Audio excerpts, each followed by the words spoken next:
Engrossed committee substitute for House Bill 4014, preventing the State Board of Education from implementing Common Core academic standards and assessments. The bill is advanced to third reading with the right to amend. Questions on passage of bill, Senator?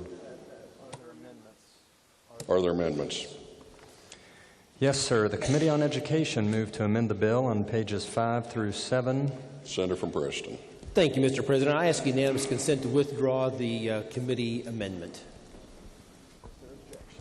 Is there objection? Chair hears none. So ordered. Are there further amendments? Yes, sir. Senator Seipolt moved to amend the bill on pages 5 through 11, section 5, lines 84 through 230. Senator from Jefferson. Preston, I'm sorry. Thank you, Mr. President. I ask unanimous consent to explain the amendment in lieu of having it read. Senator from Preston requests unanimous consent to explain the amendment in lieu of having it read. Is there objection? Chair hears none. So ordered. Senator from Preston. Thank you, Mr. President.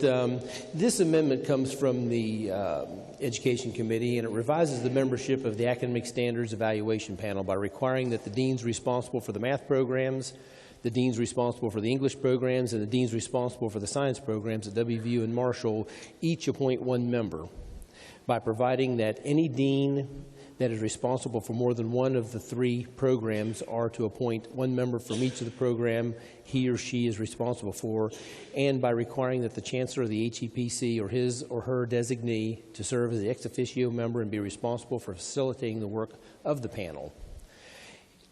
It changes the language in two places that require the panel to evaluate the math and the English language standards, in addition to recommending revisions. It removes the prohibition on implementing the science standards and instead includes the science standards as a part of the review being conducted by the Academic Standards Evaluation Panel.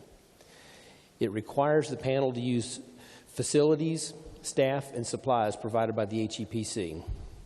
It removes the requirement that the State Board adopt the standards. It removes, I repeat, the requirement that the State Board adopt the standards as revised by the panel. Instead, it requires the panel to submit its recommended revisions to the State Board and to LOSIA. It provides that the science summative assessment can only be administered once during grade spans of 3 through 5 and once during the grade span of 6 through 8. It requires that the summative assessment and the college readiness assessment be aligned or augmented to align with the standards in effect at the time the test is administered. It makes career readiness assessment voluntary for students. It removes the requirement that the required work-ready certificate be nationally recognized. It removes, I repeat, it removes the provision to allow for the opting out of the assessment. It removes the requirement for a report to LOSIA on the on-site review finding appeals to resolve a conflict with 369, which was passed earlier this year. I urge adoption of the amendment. Is there discussion? Senator from Cabell. Thank you, Mr. President. Will the senator yield? Senator from Preston yields. Senator yields. I don't have the benefit of being on the Education Committee, so I'm hoping that you can answer a couple of questions for me. Will our teachers be able to teach our students about any human impact on our climate? I am not intimately familiar with the science standards which are going to be adopted, but tentatively my answer is yes. Your answer is that yes, that our teachers will be able to give instruction to the extent that, I mean, is it settled in your mind that we as humans have had an impact on climate change? Did that come up before the committee? I will tell you with respect to the standards, I understand, I've been told that the standards which are going to be adopted by the Board of Education include provisions for the impact that man's involvement has changed the environment, yes. Did the House version dispute that man or that human beings have had an impact on our climate? Well, I'm really not sure what the House's version disputed, except that they had asked that the version, they asked that the the new standards not be implemented for another year. I'm not exactly sure on what basis that was grounded. But you're telling us that the new standards do not tie the teacher's hands behind his or her back and will allow them to let our children know that humans may in fact be having an impact on our climate in terms of CO2. Well, I will tell you, I'm not an expert on the standards, but it's my understanding that that is part of the science standard which is being put forth by the Board of Education. Okay, so I shouldn't have any reservations that our teachers are going to be in a position where they will be sanctioned in some way if they let a curriculum be implemented that we do in fact have an issue in our world with changes in our climate.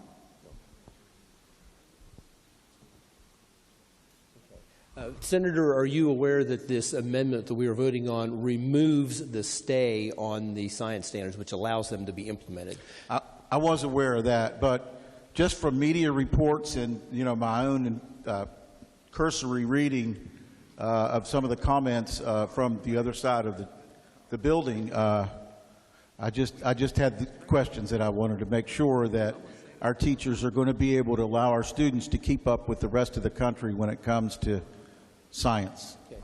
Well, Senator, I will tell you that in as far as the contemplated standards to be implemented this July 1st by the Board of Education include those provisions, then yes, the teachers will be allowed to implement and teach those.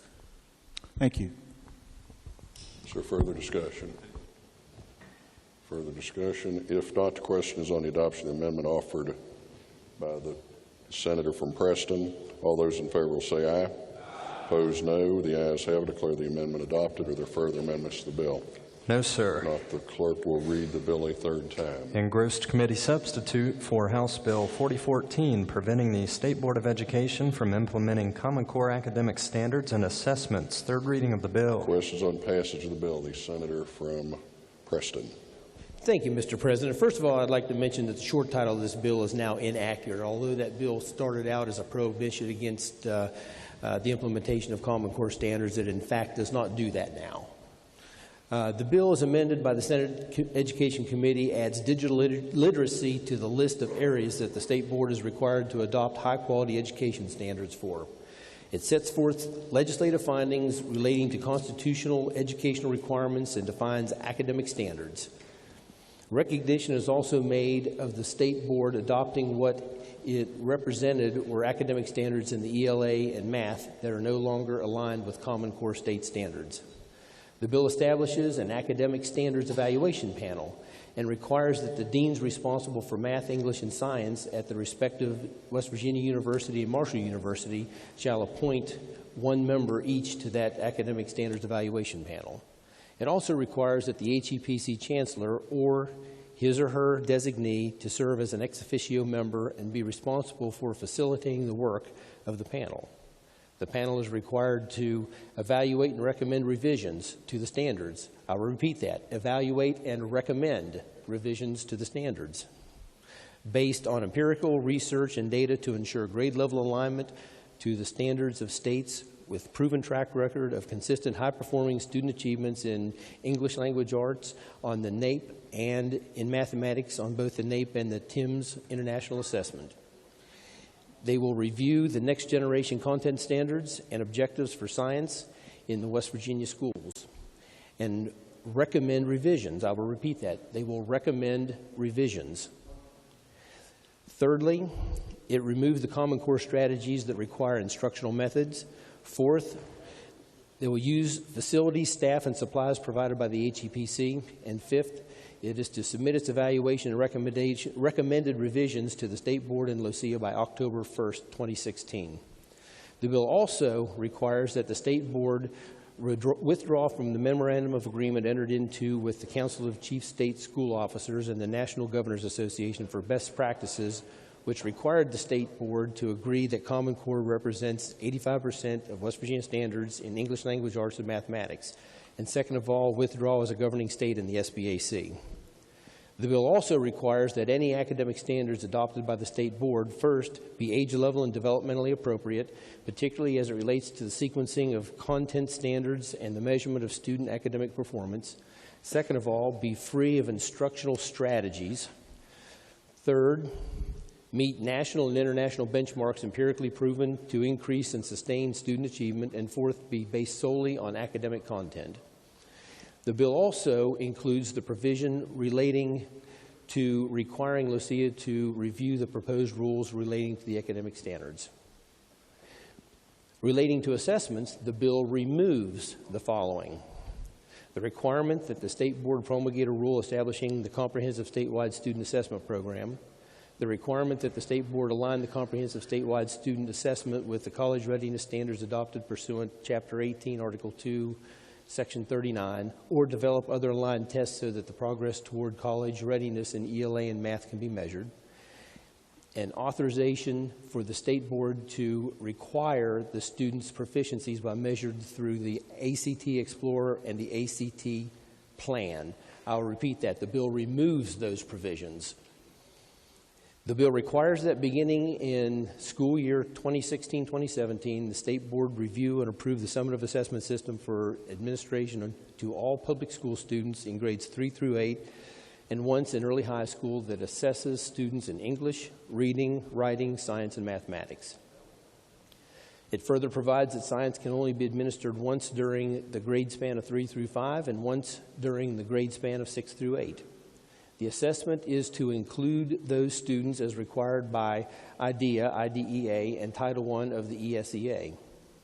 The summative assessment system is required to meet the following requirements: be vertically scaled, benchmarked, standards-based system of summative assessments, document student progress toward state standards and national college and career readiness benchmark derived from empirical research, be capable of measuring individual student performance in English, reading, writing, science, and math, be available in paper and pencil and computer-based formats, be a predictive measure of student progress toward national college readiness assessment used by higher education institutions for admissions purposes, be aligned or augmented to align with the standards in effect at the time the test is administered. The bill also requires that the State Board review and approve a college readiness assessment to be administered to all students in the 11th grade for the first time in the school year 2016-2017 and subsequent years. The 11th grade college readiness assessment must be administered at least once to each 11th grade student and must meet the following requirements: be a standardized, curriculum-based achievement college entrance exam, assess student readiness for first-year credit-bearing coursework and post-secondary education, test in the areas of English, reading, writing, science, and mathematics, have content area benchmarks for measuring student achievement, be administered throughout the United States, be relied on by institutions of higher education or admissions, be aligned with or augmented to align with the standards in effect at the time the test is administered. The bill also requires that the State Board to review and approve career readiness assessments and assessment-based credentials that measure and document foundational workplace skills. The assessments are to be administered to public secondary school students in grades 11 or 12 for the first time in the school years 2016, 2017, and subsequent years. The test is voluntary and may only be administered to students who elect to take the assessment. The assessment-based credentials is to be available to any student that achieves at the required level on the required assessments. The assessments are required to meet the following requirements: be a standardized, criterion-based or criterion-referenced measurement of broadly relevant foundational workplace skills, assess and document student readiness for a wide range of jobs, measure skills in all or any of the following areas: first, applied mathematics; second, locating information; and third, reading for information. Align with research-based skills requirement profiles for specific industries and occupations. Lead to a work readiness certificate for students that meet the minimum proficiency requirement on the component assessments. Be available in paper and pencil and computer-based formats. And other provisions in the bill include prohibiting the State Board from acquiring or implementing any assessment instrument or instruments developed specifically to align with Common Core state standards, including the SBAC or PARCC. requiring for any online assessment the State Board to provide online assessment preparation to ensure that students have the requisite digital literacy skill necessary to be successful on the assessment, requiring the State Board to develop a plan and make recommendations regarding end-of-course assessments and student accountability measures and submit its finding to LOSIA by December 31st, 2016, requiring the State Board to develop a policy which sets forth accountability measures for students taking the comprehensive statewide assessment, and probably most importantly, it limits any summative assessment approved by the State Board from taking any more than 2% of the student's instructional time. I'd be happy to try to answer any questions. If there are none, Mr. President, I urge passage of Senate Bill 4014. Question on passage of the bill. Is there discussion? Senior Senator from the 8th. Thank you, Mr. President. I just wanted to rise in favor of House Bill 4014. Over the summer, I was appointed to be on a task force with the Department of Education, where we met extensively about the testing of our students and the over-testing of our students. And I was fortunate to be the representative for the State Senate, where Delegate Andrew Byrd was representative for the House. And who sat on that task force was principals, administrators, teachers, special education teachers, people that provide the tests to the schools. There was different groups that were there that looked at all the assessments that we have, and we found out that the federal government requires certain minimums of testing, and the state of West Virginia went well and above those minimums of testing. And the largest complaint we continually hear from our teachers is the over-testing of our students in West Virginia's education. Well, Mr. President, this bill helps take care of some of those concerns of the teachers. It removes testing in 9th and 10th grade, which is something that multiple teachers have come to us about. It removes the Smarter Balance test, which you don't get the results back immediately. So the teachers are unable to truly assess their students and move forward. And it puts into place moving to a better test. And I feel like the test that we should move to, and it's kind of spelled out in this bill, is the ACT test. Something that was neat to me about the ACT test is not just the ACT that we all know about in 11th grade, but the ACT Aspire system, which is 3rd through 10th grade tests, which does a vertical measure of students all the way through school. So when a 3rd grader takes a test, they can see a prediction of how well they will do later on if they were to take the ACT test. And you can see how that student performs and progresses every single year.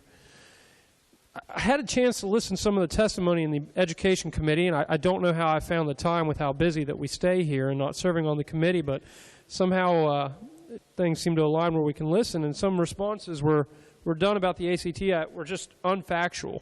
One thing that was stated was that the turnaround of the ACT would be 2 to 3 years. Well, in the state of Colorado, they just passed the ACT requirement in December, and they are administering the ACT to 60,000 students, matching the curriculum of the state of Colorado next month.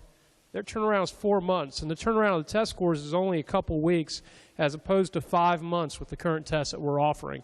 So teachers are really able to get a true evaluation. They talked about how there have been changes to the test, substantive changes to the ACT, and again, that's not true as well. The SAT has gone through substantive test changes, but the ACT has not made any major changes because there's no empirical, relevant, or educational need for such change.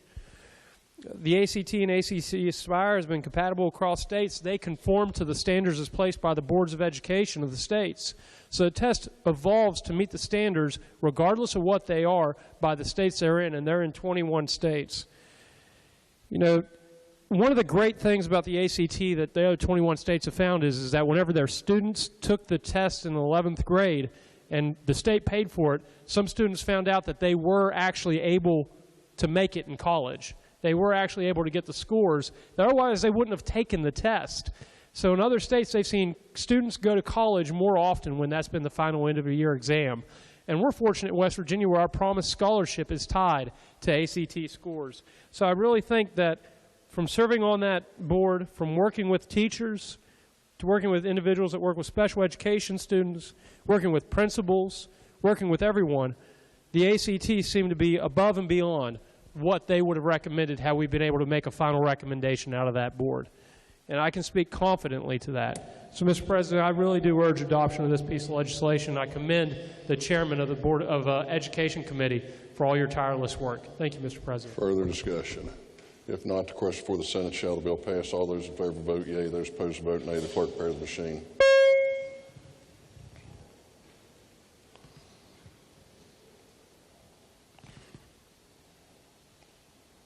Has every member voted? If so, the clerk close the machine and ascertain the results. On this question, 22 yeas, 12 nays, 0 absent, not voting more than a majority of those present. Having voted in the affirmative, declare the bill passed.